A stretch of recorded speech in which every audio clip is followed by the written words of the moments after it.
Israeli soldiers went into a village, rounded up 12 men. There was no accusation of any wrongdoing. They simply rounded them up.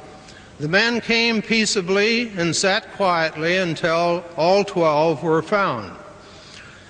Then the 12 Palestinians were taken to a nearby orchard.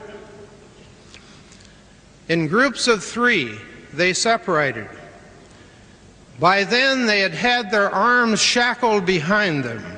There was no way that any of them could use their arms. 3 Palestinians were taken to one part of the orchard with a group of Israeli soldiers, and 3 other groups of Palestinians to other points. When they reached their destinations within the orchard, they forced them to lie on the ground. They put shackles now on their legs. Then they took clubs. This was on higher authority. They didn't think this scheme up.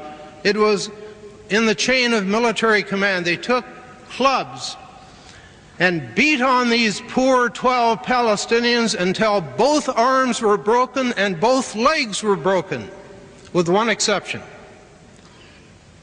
In each group of 3 Palestinians, the order was given to break just the arms of one person. So, in time, when he could recover his senses from the terrible pain that had been inflicted, he would be able to get himself up on his feet and go to the village and summon help. This dreadful assignment was so terrible, according to the article, that a number of the Israeli soldiers refused to take part. So they stayed in the bus that had brought the group to the orchard. The man operating the bus revved up the engines to make them noisy. Flannel was stuffed in the mouths of each of the 12 Palestinians before the beating began.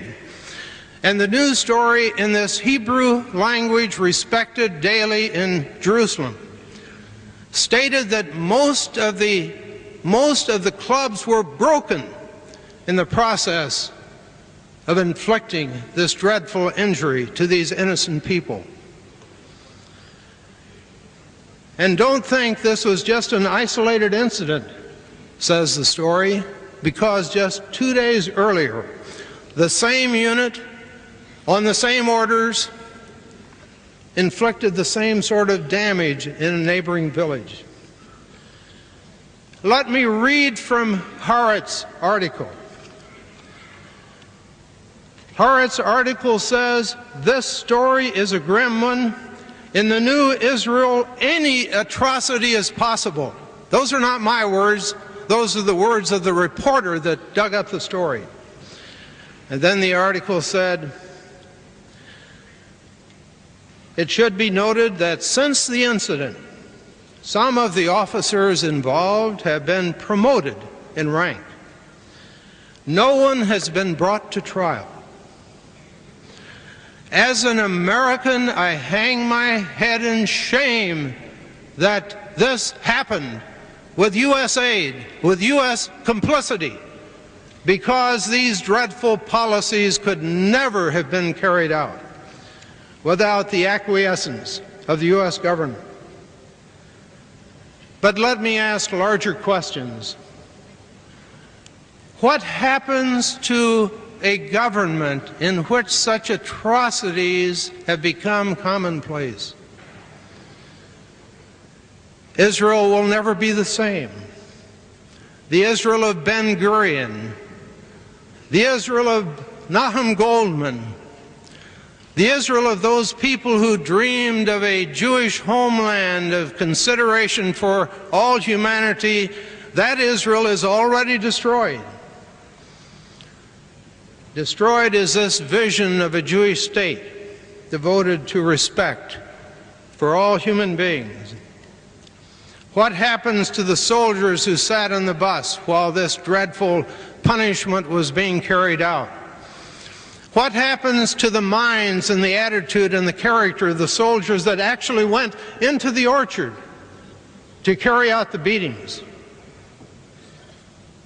What happens to the officers on high who designed this form of torture intended to keep the Palestinian people in line, in their place.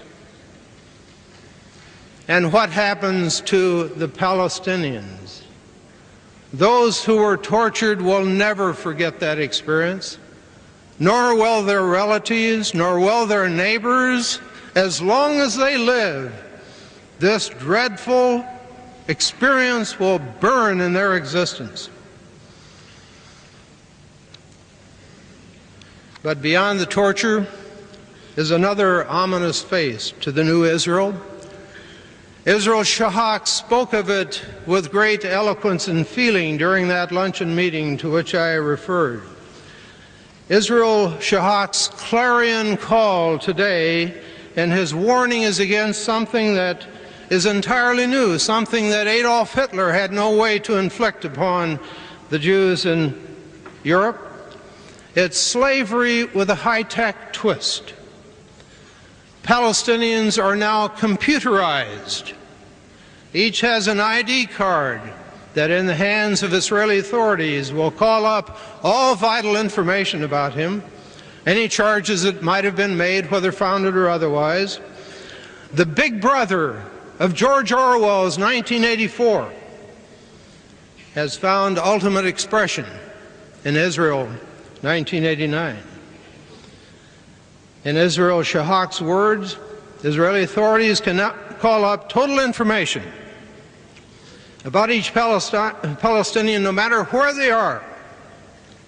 And only Jews, of course, can operate the computers.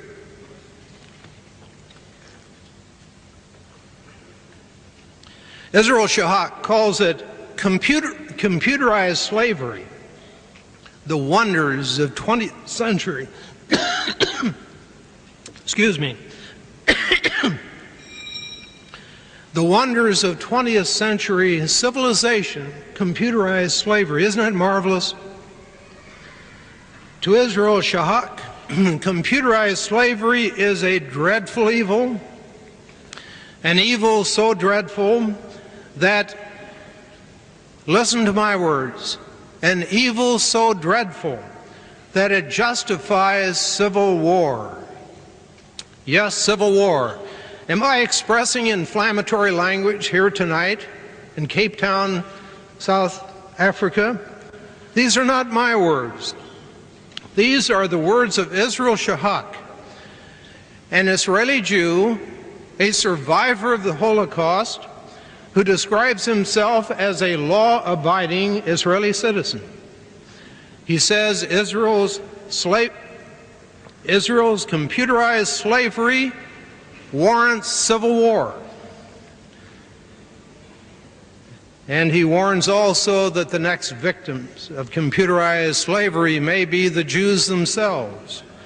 Evil begets evil. Slavery begets slavery. And he adds this stunning, this shocking note. He reports that a majority of Israeli citizens, 58% of them to be exact,